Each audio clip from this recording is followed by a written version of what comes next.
この子は神様がくださったクリスマスプレゼント。私たちの子供よ。大体こんなとこで赤ん坊の泣き声してる方が変じゃん。だからって俺たち何ができるんだ。親を探すわ。探すったって。つまり俺たちはてめえの面倒一つ見られないろくでなしの仲良し3人組だ。十分やったじゃねえか。アクション映画の主役じゃねえ。僕たち年末の大掃除に来ました。ちょっと小さいか。クリスマスの奇跡だね。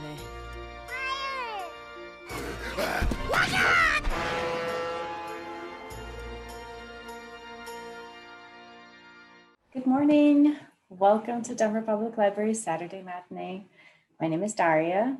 Andrew is here supporting our discussion of the Tokyo Godfathers, movie by the great late Satoshi Kon. A couple of things before we get started. As usual, make sure your mic is on mute and keep it lively in the chat. All of your comments and questions should go there. We're very lucky to be rejoined again today by great Lexi Alexander. So make sure you show all the love and all the questions in the chat. Now, don't worry about taking any of the notes. All of the films and books recommended will be sent to you after this discussion is over. And we are recording again today, so this will be available for later viewing on YouTube. Keep an eye out. And now, please give me a hand in welcoming our favorite movie critic, Walter Chaw, and great Lexi Alexander. Hey, good morning, everybody. Happy Boxing Day. And hope you guys have been having a good holiday season. I think it's a sad time for many. And the movie today is a brilliant choice. It was Lexi's choice. She actually had 4 brilliant choices that we got to choose from today. We did a quick little poll on Twitter and a lot of people responded, and we ended up with Tokyo Godfathers. But I think any of the 4 would have been really remarkable choices for today. Maybe we'll do it somewhere down the road, all the other 3. One of my suggestions at one point was that we should do all 4 of them and really make you watch a lot of movies Christmas week. But I think cooler heads prevailed, but we'll eventually get to those. A few weeks ago, we talked in this series about Satoshi Kon and Japanese animation when we did his Millennium Actress, a really, really beautiful movie that I think fits in perfectly, again, with our quarantine state. There's an image in that where this actress it's sort of a travelogue of her career as she thinks about something that she's lost and something that she's found again at the very end, where she's on a respirator, and that image transforms into one of the roles she played as an astronaut that I think is a defining image for me for this year, even though, of course, Millennium Actress came out several years ago. This idea of ventilators and breathing and nostalgia and melancholy at the end of our lives. I think Satoshi Kon, when we talk about him, there's so many places that we could go, but for me, he is an unbelievable loss. He died when he was 46 years old, just a few years ago. He left an amazing goodbye farewell letter that we'll talk about a little bit today. I sort of mentioned in passing the last time we talked about Kon, but we will dive in a little bit, where he gives last words and he talks about his career and his mission statement, and he ends it with, excuse me, I have to go. And it's a heartbreaking thing. And again, in a season of of loss and grieving, I think it's something that we can talk about too. Very broadly, Japanese animation has become foundational, definitive, and tied with Japanese culture. And they use animation in a way that the West is still trying to catch up to. In the West, animation is tied with Disney, it's tied with Pixar, it's tied with children's entertainments, Saturday morning cartoons, all these things that we grew up with in syndication or, as they were happening, they're seen as something not serious or not able to convey adult ideas, although I would argue that the best children's entertainment is also for adults. Is America the only place where when we say that something's for children means that it's worse? We don't say that about chairs, right? Or high chairs. Hey, it's just for children. That's why there's nails sticking out of it. We don't do that with other things. Usually when we make things for our kids, it's because they're nutritious and safe than the things that we do for ourselves. And so I struggle with the notion anyway that it's just for kids means that it's bad in media. I think that's backwards. But in Japan, they've really elevated animation as a medium to tell all sorts of stories. They tell dramas, melodramas, they tell historical fictions, they tell adult themed violent thrillers, horror films. All of these things happen in animation because obviously animation is a more plastic realm. And it strikes me too that in the United States, when we say something is live action, like the live action Lion King, that's an animated movie. I don't know why we have to do these sort of equivocal gymnastics. Even when we watch something like Wonder Woman, most of those are take place on virtual stages. That's as animated a film as any. It's also repulsive. The new Wonder Woman, it's a repugnant bit of agitprop. So if you've already seen it, I'm sorry, but if some of you haven't, maybe we can save you from that today. I'm already in trouble for this. I'm just going to say it. It's really horrible, and it's racist, and it's misogynistic. It's all those things. But anyway, animated film in Japan has, it's called anime or Japanimation originally in its form. It began to come into the American consciousness in syndicated cartoons like Voltron or Thundercats, Speed Racer. It gained a foothold, and it gained sort of a cult behind it. In 1988, a movie was released called Akira that was a big deal in a certain sort of fringe group that it just began to grow. And so anime has a foothold in the United States, a large one. It is a huge industry in Japan. It has remained so, and more we see its influences on American animation a little bit, mostly in American live action film. You know, the best action movie that I've seen in years and decades is called Ninja Scroll, that came out in their early 2000s, is it late 90s? Really remarkable stuff. And then I began to see almost immediately its influence on American action pictures. But I have a lot more to talk about, including this movie, Tokyo Godfathers, which is a retelling of a story that's been told many times. John Ford did a version of this called The Three Godfathers with John Wayne. It's been told over and over. Three Men and a Baby, essentially, is a take on this. But this is, this is my favorite version of it. There's something very extraordinarily wholesome about it, even though it is unadorned and not, for the most part, sentimental. It talks about many things that I think would be more fun to talk about with not just me monologuing, but with our amazing guest today. So let me reintroduce her. I'm gonna go on as long as I did the first time. I think I even got a little teary the first time I did it, but this is Lexi Alexander. She was a world kickboxing champion. She was brought to the United States by Chuck Norris. All of these amazing things that we could say about her. She trained the United States Marine Corps in hand-to-hand combat. She was nominated for an Oscar for her very first film, Johnny Flinton. She did the definitive, I think, modern comic book movie called Punisher Warzone. If you have liked any of the Netflix Marvel series, the visual aesthetic, the violence, the way that they're edited, put together, that's Lexi Alexander. She should be getting royalty checks for all of those things.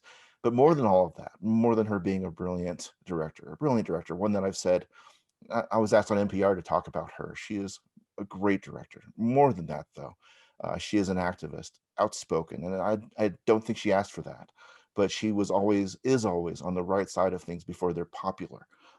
Just like someone like Colin Kaepernick. It's no big thing to say Black Lives Matter now. When he said it, it got him blacklisted and has had him blacklisted still. It's easy to be activist about certain things once it's popular. It's very hard to do what Lexi has always done, which is speak up before. She testified on behalf of the ACLU. She has been in front of these things about the way that women are treated in Hollywood, the way that Arabs are portrayed in film. She is somebody that I look up to as a brilliant artist, but also someone with the best moral compass that I know. I am humbled to be called a friend and to be able to call her a friend. She's truly, anyway, I'm blessed to have her here today. We all are, I think. I'm like almost crying. You can't make me cry on live TV. And she chose today Tokyo Godfather. So everybody please, with a show of jazz hands, this is Lexi Alexander. Hi. Morning, Lexi. Happy Boxing Day. Starting me off like this when I'm like, I'm sitting here going, don't cry. I have a street rep. I can't be crying in a discussion about movies. Well, I think part of your street rep has to grow to include your love of Christmas movies. And to the point where I think you should be directing one soon, hopefully. I have been dying to do that. The people don't understand how much I've tried, and it's one of those things where I started off directing movies about tough guys, whether it was boxing or Queen Street, about guys fighting with Punisher.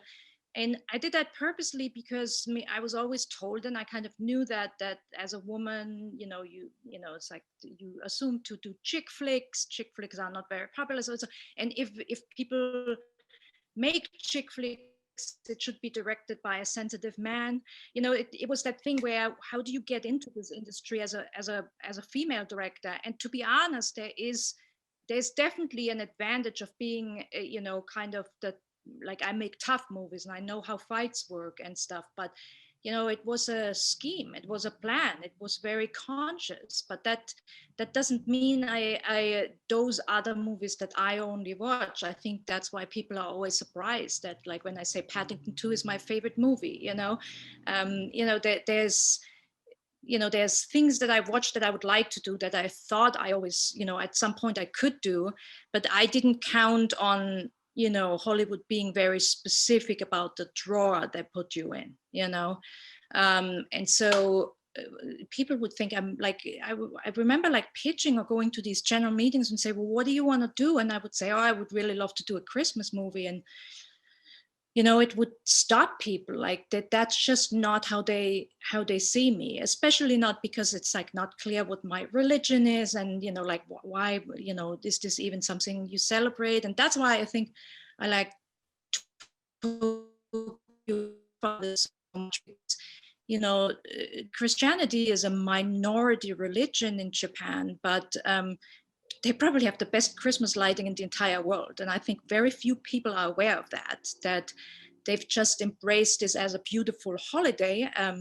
Much like, when I lived in Germany, nobody celebrated Halloween. Now, it's full-blown Halloween like in America. That's just how it goes. And sometimes you just take these holidays, you recognize their beauty, and, there's nothing wrong with celebrating Jesus' birthday, especially since it's a made-up birthday anyway. He was not actually born on the 24th. And Japanese people have done that. I mean, if you don't know about this, if you Google Japanese Christmas lighting, you'll be blown away. It is one of the most stunning things you can see, and they really do it in such a Japanese manner. It's like their cherry flower trees that they do in these precision streets. Well, that's the same way their Christmas lighting is. It's worth traveling there just for that. So, and then of course they make a Christmas movie that is perfect, in my opinion. It's very funny to me, because obviously I've seen it before, and I don't know about you, but my experience this time was actually slightly different, because it seemed darker to me now than it was. But I think that had to do with, where we are right now, and, being alone on Christmas and it being a pandemic. I think it was a very different experience to me, and I'm not sure if I'm just perceiving it or if the darkness was always there. What do you think?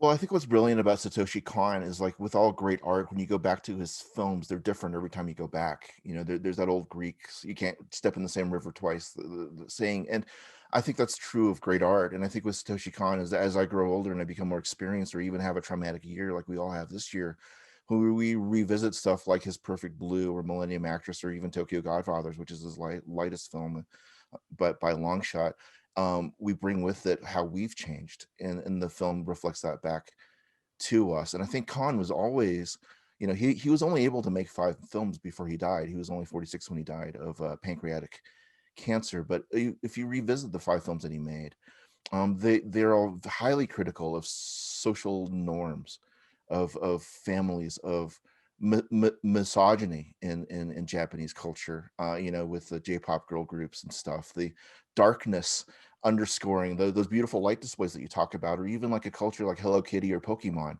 could also produce some of the most astonishingly dark and nihilistic horror films ever on the world stage.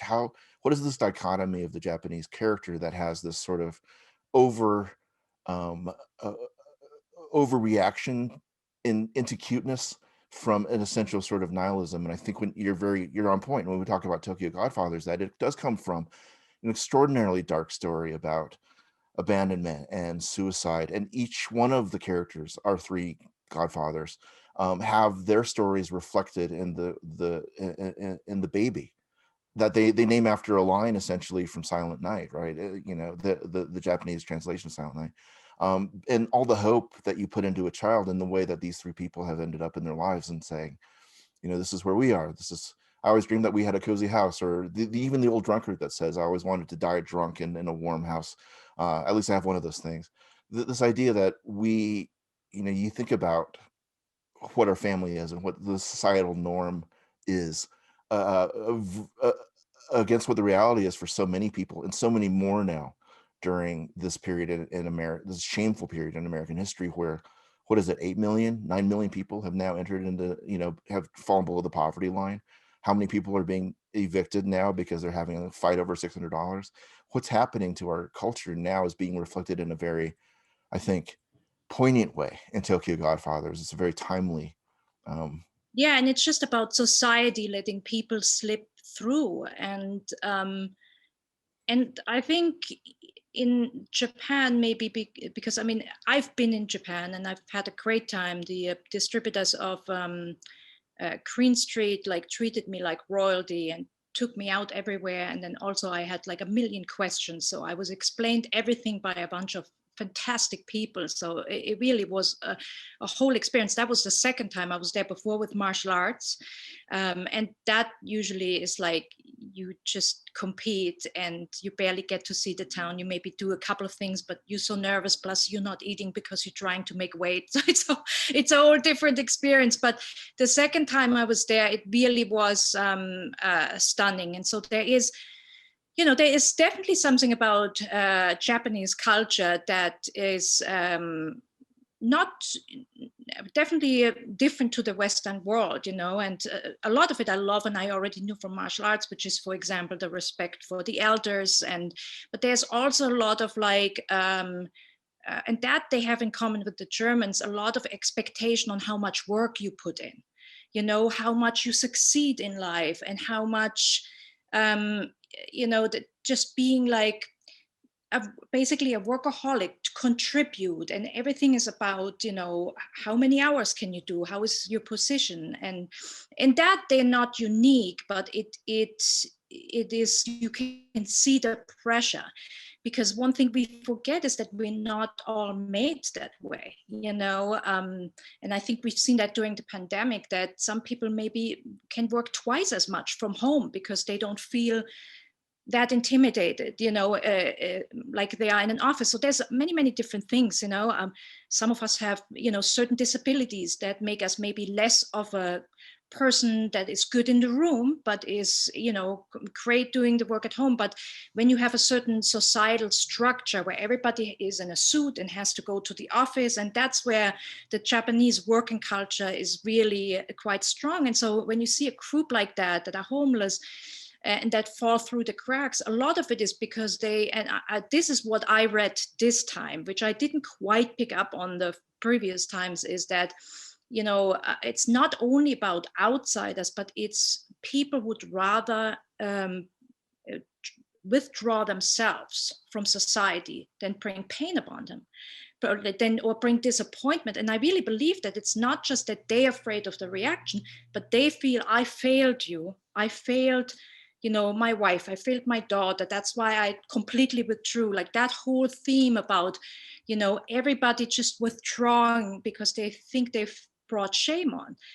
And that brings us to Satoshi's goodbye letter, which again, I read this time and I already knew. And it's another thing that, and I don't know, maybe it hit me more because not only the pandemic, because I'm also his age now, and I can't imagine like only having that much time to be able to tell stories. But and the main theme of his letter was he's apologizing for not being able to offer more.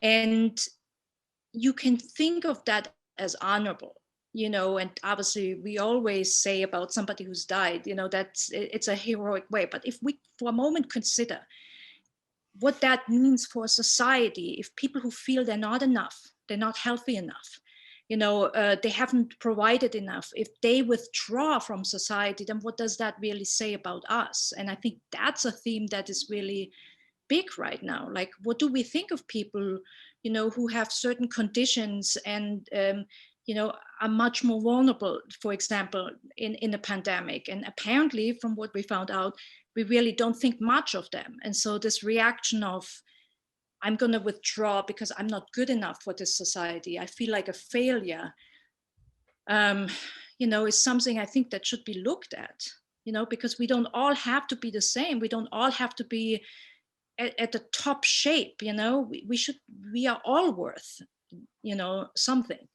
Yeah, I think we live in a culture very much so that is our value, our sense of value is completely tied to the amount that we produce, in how much we work. And if we put the work into, using your words, to the point now that it's systemic, that if you don't have a job, then you don't have health insurance, you don't have retirement, you don't have any kind of means for support for yourself. Everything is tied up with your work, with your value. If you don't have that, then you see yourself as a disappointment. I think a lot of our entertainments are about men who, ignore the family. They're the deadbeat dads, the George Clooney's and Midnight's guys or whatever, because they're so driven by work, and it's not till the end of their life that they realize that they've given away everything that's actually valuable or makes life worth living in the pursuit of some kind of material comfort that they think that they're expected to provide because of culture. I think we share that with the Japanese and with many industrialized nations, but it's especially come clear in this country, where it says, the essential personnel are essential only in the way that firewood is essential to a fire. We have to go to work because we are essential, and so we won't get any kind of support to not go to work, because that would cause our system to fail. And our system is designed for us, the people who do not own the things, to suffer. That's the point. I interviewed a director this year who made me cry instantly, because he talked about becoming a Buddhist, and he said, yeah, just at some point in my life, I realized that we weren't put here to suffer. And you know what? I hadn't actually thought of it that way. And so it says something, I think, really poignant in Tokyo Godfathers, that these are the people who have withdrawn because they don't want to embarrass their family. They've withdrawn because they cannot fulfill the obligation that the family represents. And there's so much material stuff in this movie. When they talk about the 30,000 yen that it costs for the healthcare, and so that's only like $300, right? And so there's that thing. But at the end, when they have the winning lottery ticket, he doesn't even care anymore, because he's realized that there are more important things, as we all should, hopefully at the end of our lives. But you talk about the great irony of Satoshi's farewell words, where he doesn't, he talks about being a burden on others. He says that I wanted to go home, and I knew that it would be a burden. I'm very sorry. I wish that I could do more, and I'm sorry that we started this project and I couldn't finish it. And it's just heartbreaking. There was two things about the letter that really hit me. One was how he apologized to both his parents and to his I forgot his name now, the gentleman who runs the studio, his boss. When he first comes in to visit him, when he finally admits that this is the state, and he says, I'm sorry, I'm in this shape and I can't do more for you, right? So that, and he did that, he apologized to his parents as well. And the other part is a paragraph that I'm not sure people who aren't directors pick up on that the way I did, because he went into this whole ramble, a paragraph about how he apologizes basically for not preparing his crew on the film that they were working at to take over without him. And it goes on and on. It's like, I tried, I had the animation director and I had this, but it really lives in Satoshi's mind. And this struggle goes back and forth. And I can so relate to this struggle, because it is not, it probably comes off a little bit for some people as an almost like genius, narcissistic kind of thing, that I'm the only genius who can tell the story. But I, as a filmmaker, know that's not always the case. Might be the case with some directors, but what it is that the work it takes to translate to all your departments the movie that's already running in your head. A good filmmaker has the movie already running in their head. It plays just like you see it in the movie theater. And every change that's suggested because of money or because you can't get a certain actor is like hurts you. It physically hurts you because it's already running in your head. How can you change it? It feels like somebody's going there with a knife and scratching something out. And that's why sometimes directors react, way over the top. And you have to be reminded that, okay, this is not the end of the world. Hopefully my film that runs in my head, can adjust. But the film definitely does run in your head. And what you have to do to get your departments and all your department heads to make the movie that's in your head is you have to tell them. And part of you feels like, how can they not see it? Don't they see it? Because somehow you think there's a screen in your head that's visible to all your department heads, but it isn't. And so I often have this vision when I'm working, even on TV shows, where I wish there was a hose coming out of my head that could put into somebody else's head, because the effort it takes to explain exactly what is running in my head. Imagine there's a movie that's only running in your head and you have to explain everything: the angle of the camera, the lighting, the costumes, the character of the actors, the attitude, the cars that are driving. You have to explain everything so that these people who do what you cannot do, you actually, as a director, completely useless. Everything is done by your department. You're just this moron running around, this nutter running around with this movie running in your head.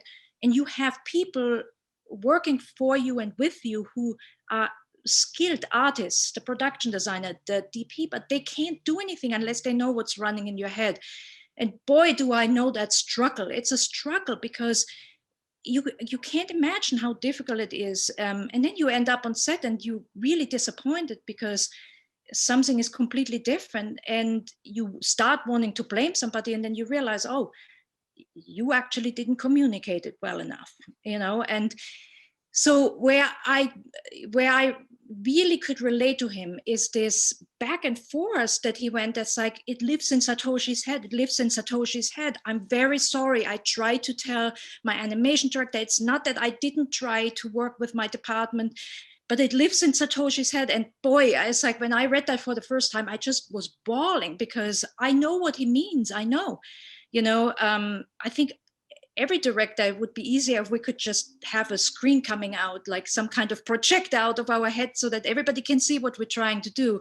Now, what's interesting is when you can draw, and I'm very jealous of directors who can. I can't even draw a stick man, really. This is the one era where I'm no talent is an understatement. I can't actually do it. Nothing, not even a stick man. And so directors who can draw, obviously, who are brilliant like him, they can probably, sometimes I see some of his shots like that are like these shots of the skies in a street with the cables in there. And I think they're so beautiful. And then I'm like, wow, he probably was able to draw that exactly so that the rest of his departments can, then fill it in with the color and the lighting and all that it takes. But I can't do that. I have to use words to explain to you what I want, right? So when you can draw, you may be a little bit head up, but still that doesn't really include all the departments, how that person is supposed to act. Like if you think about if he would have died in the middle of Tokyo Godfathers, there's so many aspects of that film that I think only he knew that. Only he knew the emotional reactions, that were supposed to happen. Like, for example, that alcoholic in the coffee shop, when the coffee shop owner throws him out, that was so unique because he was an alcoholic who's a failure of society, yelling at them being a failure of society. And you read that in a script, you can interpret it many ways, but the way he interpreted it was very unique. And that's a hard thing to tell somebody else to do. And so this is not my speech on how, we're so unique, we can't be replaced. But I do relate to the struggle that he had, that he felt like, my God, this movie may never get done. And that is a responsibility, especially when you read about, you know, how the production house lost the money several times. And so there's a certain, like they had a machine going and he stopped the machine. His death stopped the machine. And so would it have been fiscally more responsible to make sure that you have a replacement so that you can get going? Yes, but you know, that really isn't an easy thing to do. And I think that, I hope that people understand that, you know, and it's not, in some cases it is, but it's not always oh, I'm so unique, nobody can do what I do. That's not always what it is, you know.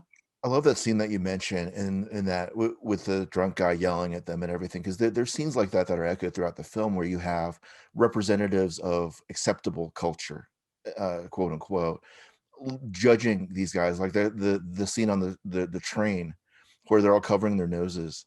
Oh, And yeah. I thought about Parasite a lot, about the smell of the poor people that the rich guy was talking about. But the way that social castes are decided in proper culture versus outcast culture. And right before that scene that you talk about with the drunkard, there's a family, a young married couple, we think, parents at least, with a baby that are picking up a prescription or something, and they look over there and they cover their nose. Oh, let's get out of here. And then you see our heroes who are sort of in the same tableau, a family tableau, right? A mother and a father and the baby.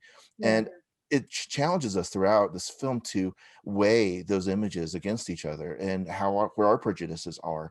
You talk about production design, and you know, this film has extraordinary production design. I don't think people are used to talking about animation as production design and lighting, they don't talk cinematography, about lighting. and lighting. It's a huge part in animation.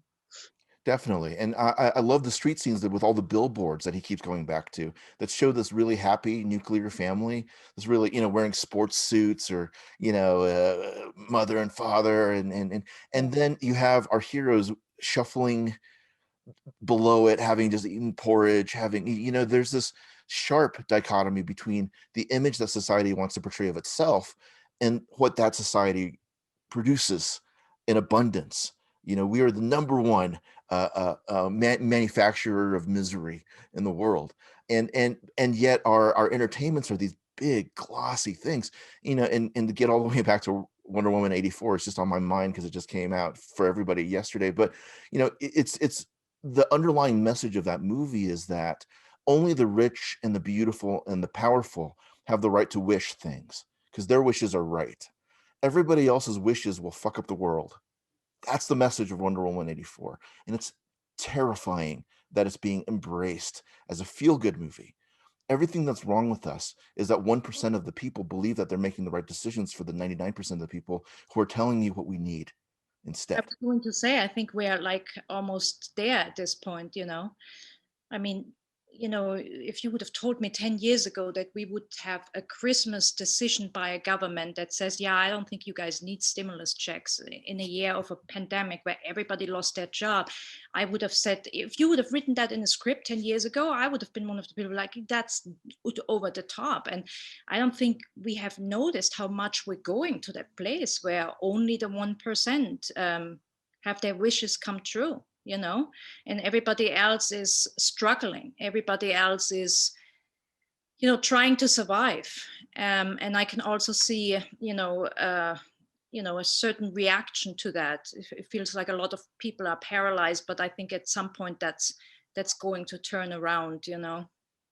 You know, to go back to this idea of a dark undercurrent that you notice this time in Tokyo, Godfathers, I think most of my favorite Hollywood, I don't want to say all, it's maybe all of my favorite Christmas movies have a really dark undercurrent to them. It's a Wonderful Life is a very, very dark movie. Even Miracle on 34th Street has sort of a workaholic mother, right?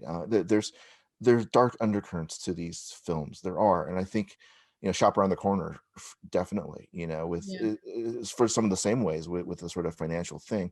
Can you talk a little bit about, you know, your love for Christmas movies, how much you love them, and why, and does it have anything to do with that, the sort of real humanist dark undercurrents to most of our favorites?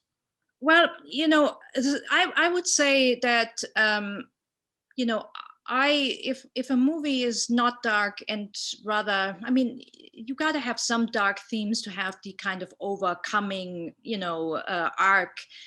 So yeah, it's probably every movie, but I wouldn't mind Christmas movies that are, more encouraging than dark, and that leave you with a happy kind of note at the end. But Christmas to me is like when you grow up in Germany, Christmas is a little bit like growing up in Christmas Wonderland. I mean, it's everywhere. I mean, we have this, usually it's not this year apparently, but we have in every town, we have this market that just pops up on the 1st of December. And for like 23 days, I guess until the 23rd. Sometimes other towns do longer, but normally it's until the 23rd. And then the families who have these markets also want to go home. But basically these little wooden cabinets with food and mulled wine, and everybody after work meets there. And it has always been my favorite time. It's really very whimsical and very magical. But you have to imagine, I grew up as the daughter of a Muslim and a Catholic, both fairly secular. Well, when they didn't argue which religion I should join, they were really not very religious at all.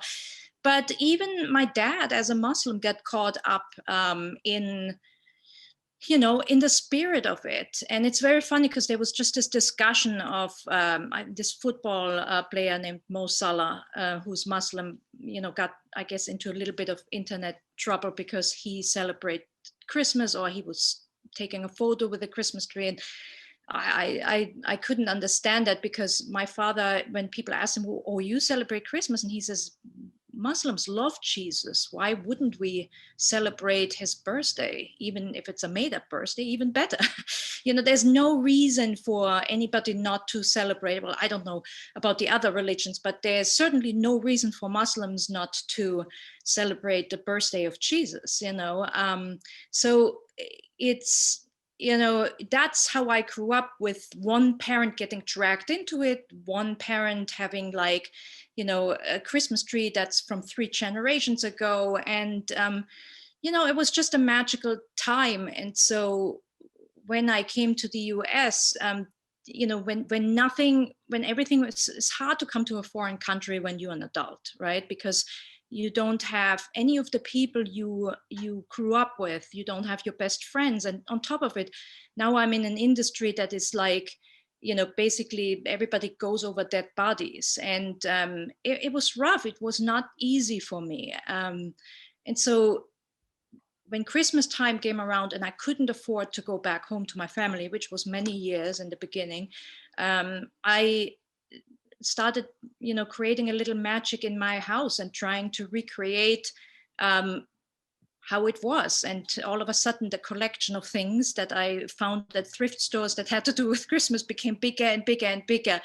And, pretty soon I was known in my neighborhood of being the Christmas nut. And so when I went into studios and said, oh, I would really love to do a Christmas movie, I thought it was very me, but nobody else thought that, and who knows, maybe it'll still come true, but basically the idea of this being a magical, holiday that has just kind of evolved into being a whimsical production. And let's be honest, the Christians who celebrated, you'd be, hard-fetched if they even go to midnight mass. I doubt it, it's just, it's just a thing we do culturally now. And I think that's okay, There's a movie that you suggested for this, and before we toss it over to questions, but go ahead and shoot those questions in the chat, you guys.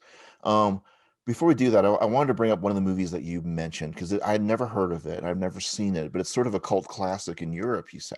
It's called 3 Wishes for Cinderella. It's a Czech movie. Can you tell us a little bit about that? Yeah, you know what, we should, if you want me to come back, we should do a whole session on that, because I was just talking with my sister-in-law, who is about my age, a little bit younger maybe, but she still grew up in East Germany. I think she maybe was 12 when the wall fell. So she still has a lot of knowledge about that time. And this movie was a co-production a Czech East German co-production, and it's very interesting because whenever I talk with her, I find out that they were just so ahead with gender equality, which is really interesting because she always says to me, well, Lexi, you can't really celebrate it so much because it was forced. It was forced because there were just not that many people. So you can't just exclude all women because when you don't have that much talent and you want to compete, it's the same kind of certain nations go to war and suddenly women are accepted in the military and actually really kind of encouraged to join, even in cultures where the women were never, doing any kind of war stuff. Why? Because they don't have the manpower. So now they need women power. And so that's what she means when I say, because I often want to say, well, East Germans were gender equal way before. And she says it was forced, Lexi, because when you looked at the homes, when you went inside people's home in East Germany, the housework was still left to the women, even though they were now allowed to work and go to the colleges. So it's very interesting. I also just recently found out that there was a thing in East Germany called Frauenruhetag, which basically means it's a holiday for women to rest, which I think is a great idea. We should bring that back. Why not? But so there was that difference. And the fact that they made this feminist Cinderella that nobody else in the Western world could think of making a feminist Cinderella, but they did. And it's so popular that people still watch it every year around, and not just Germany. This is like all over Europe. And even here I've met people, and I've actually read some reviews from American critics who, when they saw this movie released for the first time, said the same things, like, wow, this is like a feminist Cinderella, who knew? And so that to me is the interesting part. Where does it come from? Why was it made there? And if you guys want, I would come back, but I would bring somebody like Franziska, my sister-in-law, or like my friend Anke, who is who knows still about growing up in communism in East Germany before the wall fell, because I think that's a knowledge we don't often hear about. I can only speak of it secondhand. I'm still learning about it. I'm still learning about all these things I didn't know about what was happening, in this country within a country that I remember we used to send packages to where relatives lived, but I had no clue of some of the things that were going on there. So I think that would be interesting even for me to hear somebody from that, time and that community talk about what really society was like, because we often talk about how bad communism is and all of that stuff, and yes, that certainly, how that certainly was bad, but there are things my sister-in-law taught me and told me that people would be surprised. I was surprised, for example, that they never wanted to reunite with Germany. They wanted to be their own country because they didn't think West Germany was perfect. And boy, they were fucking right too, So it's a really great knowledge that I don't have, but I'm super psyched about. And if you guys ever want to do another one of these, we'll do that movie, and I'll bring a special guest. 3 Wishes for Cinderella, it's called. And you brought up a really great point before we open it up to questions about the question of representation with feminism and stuff, but with Tokyo Godfathers and Satoshi Kon's films as well. I find a really strong progressive voice in it, not because he skirts around these issues. There's some really hard language in Tokyo Godfathers, being levied at Hannah, by Jin, but in humanizing these characters and making them actually people with complete arcs, and spending as much time with each of these marginalized folks, that are our 3 godfathers, we get a clearer vision of what humanism should look like, and not sort of this performative wokeness that we see in the blockbusters that I'm complaining about mostly today. You know what? That's one point we should really talk about, because one of the things I've noticed, first of all, nobody is saying that we can't use homo or faggot when we're trying in a movie to show that a certain character was being abused. Of course we use these words. I've read something else the other day where they were complaining about, it was about the Ripper. Somebody was complaining about the documentary because all these men, these cops, were misogynistic. I'm like, yeah, but why are you complaining about the documentary? They are doing a documentary, as in they are showing how it really was. Like, yes, we should see that. It's horrible to see them talk so misogynistic about sex workers, but that doesn't mean we shouldn't show it. It would be more fake if we don't show it. Now, what's interesting here, what I thought, and had I thought about it before, I probably would have brought it up to you, that we should have, somebody from the trans community, because what I think is interesting, back when Satoshi wrote it, he called it still drag. And now there's this talk amongst people where they say, well, she was trans, but he called it drag. So there must have been some progression from that time as well. And I would have loved to hear somebody from the trans community, especially because there's so much hate going on, this whole turf situation that I don't understand, very bad in England. Not sure why, because, it's not hurting you when people make a decision.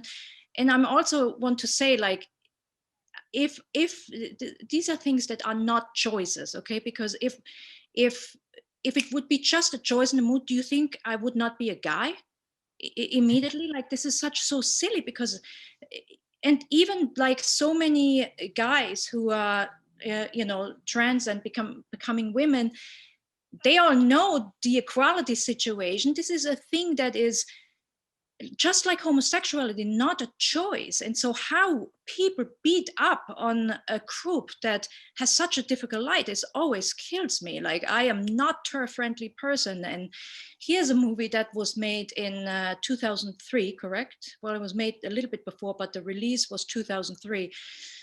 And so I wonder, this was before, all of this turf hatred and all of this discussion, but also I feel like he was a little bit behind maybe with his terms. Then again, I only saw the subtitles. Who knows who put these on? I would have, if I would understand the Japanese language, maybe I could understand more what terms he used and what he was saying.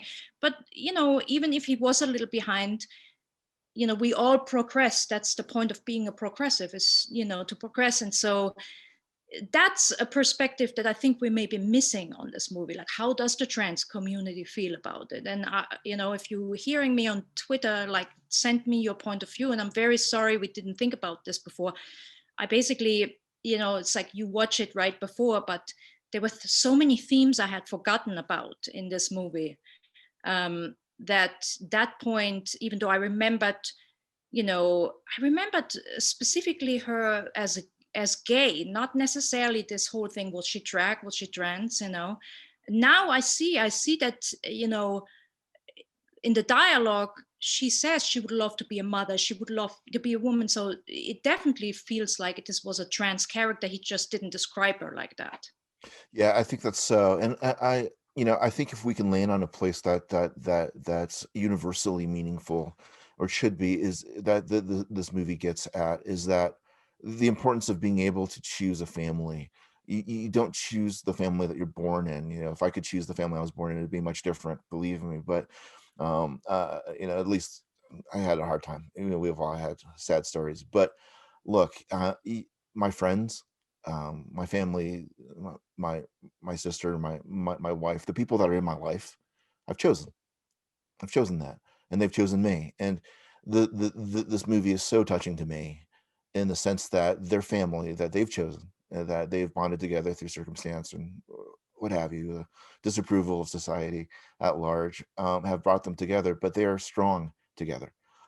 They support each other, they care for each other, they look out for each other. And they having your group is something that I think this movie is really, it makes it a great Christmas movie, because I think we get to we should spend more time than we do celebrating the people who are in our lives, because we want them to be. Yeah. And that's what this is about for me at one level. We should answer some questions if we can. Yes. Daria, what do we got? There's a question about the Spanish-speaking family in the movie. I personally was kind of struggling to understand where they come from and what their purpose really was in the plot. Well, all I noticed is that they were a lot darker skinned, which, you know, I think was, you know, again, 2003. You know, we don't really know what Satoshi would do today or what he would say. It was slightly shocking to me because now I see it and I'm like, why are these guys that are shooting suddenly, you know, 10 shades darker than everybody else, you know? And this, of course, also comes from a culture which, when I was in Japan, one of the things I asked my friends, my distribution company that took me around, is like, why all of your advertisement posters, everybody who's a big advertisement star is Brad Pitt, is you know, Scarlett Johansson, like everybody white with big blue eyes is you know, advertising products in Japan, cars and watches and stuff. And you know, that is a lot like when you go to Palestine and you go into a drugstore, you see entire 2 rows of skin lightening products, right? And so a lot of that is like white supremacy hurting and being internalized in other countries. So to me, that scene was at first jarring because I thought, wow, that's a choice. But then when she was, you know, breastfeeding the baby, which also is a whole other thing that you would never see in an American movie, you know, I thought, okay, well, they're not necessarily the bad guys. But yeah, this was something where I wished I could ask the filmmaker about it. Like, what was your thought, you know? When my daughter was born in the, you know, and I had been estranged from my parents. My wife was really key in bringing our family back together. She had a really stronger feeling about family because of the family that she was brought up in. Really wonderful, lovely family. And but you know, I had sort of reconciled with my parents at that point. And when my daughter was born, my mom came to the hospital and she told me how lucky we were that she was so light skinned, because my wife is white, she's Caucasian. And that's sort of been a running theme. Like whenever my daughter goes out with my mother now, and they run into some of her other friends or whatever, the other friends have sort of that thing as well. These old Chinese ladies will say, "Oh, you're so light skinned. You're so lucky," or "You can only really tell you're Chinese around the eyes if you look closely."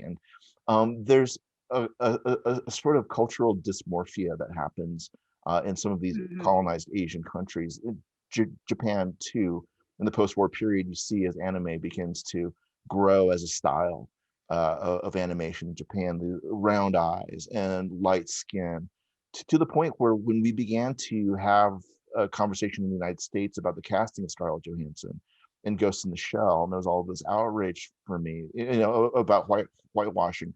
For me, it's a lot more complicated because that character in Ghost in the Shell is drawn white. She's aspirational in that culture because that culture is dysmorphic about its own appearance. One of my favorite episodes of MASH was one where this little Korean kid wanders into the MASH unit and asks Hot Lips if he can have a surgery that makes his eyes rounder. There's something that's happening here in this movie, and it may be a product of the sort of embedded racism, of course, by making him the skin darker and all of those things and only speaking in Spanish. But ultimately, to your point, Lexi, I think we do land at the place that she's like Rose of Sharon in the Steinbeck. She's nursing the child, she's nursing both children, and that there is a message here, even through his, you know, cultural screens and filters, that just like everybody else, these are people, these are immigrants in our country. They're not here to steal jobs, they're not here to do whatever. They are here to because they have a dream about a better life for themselves, perhaps, and they want nothing more than to be productive. And yet this is where they are, and this is where they're pushed to, and we don't really know what all the story is and what the stuff's going on. It's unfortunate because, you know, but you know, to lay this overly, I think, at the foot of, you know, Japanese filmmaker 2003 for me is to say, yes, valid. We should have the conversation about racism. We should also have the conversation about a movie that came out yesterday.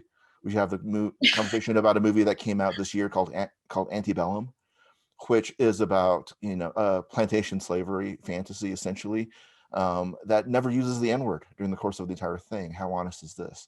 there is a certain problem with avoiding these topics, and I think a real value of a film like Tokyo Godfathers is that even when he perhaps gets it wrong, or gets it wrong, contemporarily, we have this conversation about the attempts to humanize and the attempts to transcend and progress beyond things that perhaps we know that we don't understand. I think And he may not have gotten it wrong. That the darker skin could have been a choice.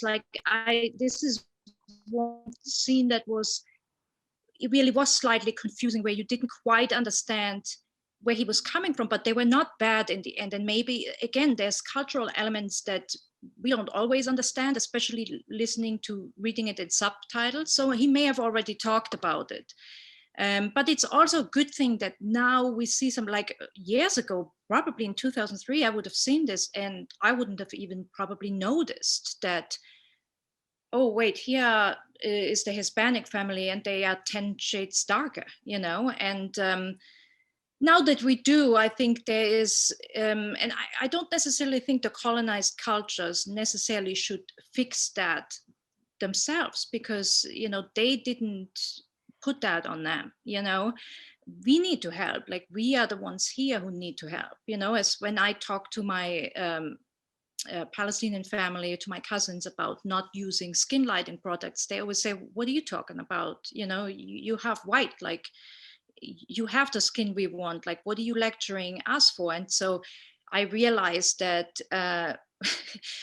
that's a dumb position to lecture somebody from, especially since everybody wanting light skin is not something they just came up with, and so we are in a position here where we need to understand that. Of course, I would like to encourage filmmakers in other countries to, God, I would love to see, in the Middle East, any kind of Middle East, North African movie, start casting, Black Arabs, because we don't see them. And so you don't think they exist, but they do. And it just doesn't even, you look at a list of Arab actors, and I do, in every language, and you barely find a single one on them. So this is something that is a problem there, but I still think that, the people in the white supremacy countries who really are responsible for putting this in this internalized white supremacy that's everywhere now, we have to start fixing that. We have to tell people that, round big eyes and blue and blonde is not the beauty form. Like, this is not what we should look to as that is the achievement. Like, that's what Hitler wanted. I thought we were over that, and one more thing that totally stunned me is what Satoshi's looked at animation. Like, one of his favorite animation shows, which shocked me, was Heidi, which I grew up with. And frankly, as a kid, not even knowing that it was made in Japan, who knew? But then I looked back and I think, wait a minute, that means at least 4 of my favorite children cartoons were made in Japan. That was that kind of round face, round eyes kind of same style. So I'm assuming it was all done. There was one called Marco that I loved, one called Captain Future I was obsessed with, which my mother always called, because she doesn't speak English, she would say Captain Futura. But so there must have been a lot. But Heidi killed me, because boy, you can't get any more Sound of Music and German Alps than that, Well, and there's a Sound of Music reference in Tokyo Godfathers. Oh yeah, I remember that. She sings it. When she sings it. Yeah, I love that. I love it. And Satoshi Kon has said in interviews, he's very unfamiliar with Japanese film. He's obsessed with Western film. And I found I was trying to see if I could shoot in Switzerland for this martial arts movie that I'm working on. And everybody always says Switzerland is really expensive. But I said, well, maybe I have connections, so I can beg. Maybe I'll see. And in this process of trying to find somebody I could beg, I found out that a lot of people from India who are really obsessed in the Bollywood movies, apparently Switzerland is a big theme. And so they shoot frequently in Switzerland. And I find that amazing. Like, who knew? I have not figured out if they're getting a deal or not. But you know, who knows? Maybe they have the money to actually pay Switzerland kind of fees, which are through the roof. But there definitely is. There's I think what's really fun is that culture and that look is probably the exotic for them. You know, I always hated when people in Germany called me exotic. My own mother still does it, you know, so I'm the exotic one there. And I kept, to this day, I tell her it's not politically correct to say your child is exotic. You know, it's not okay, but she can't quite, you know, I don't know why she doesn't want to. She says it's nice to be exotic. You don't want to be like everybody else, you know. But what I realize now for probably Asian cultures and you know, South Asian, like the idea of Switzerland and these funny people in leather shorts in the Alps, you know, is they're exotic, you know. Boy, are they! They really are. So on that note, I want to thank my dear friend and one of the really great people, Lexi Alexander, for joining us today and for choosing Tokyo Godfathers by the great Satoshi Kon. Lexi, you mean the world to me. Thank you so much. It's so great to see you. The world to me. Happy Boxing Day. Same to you.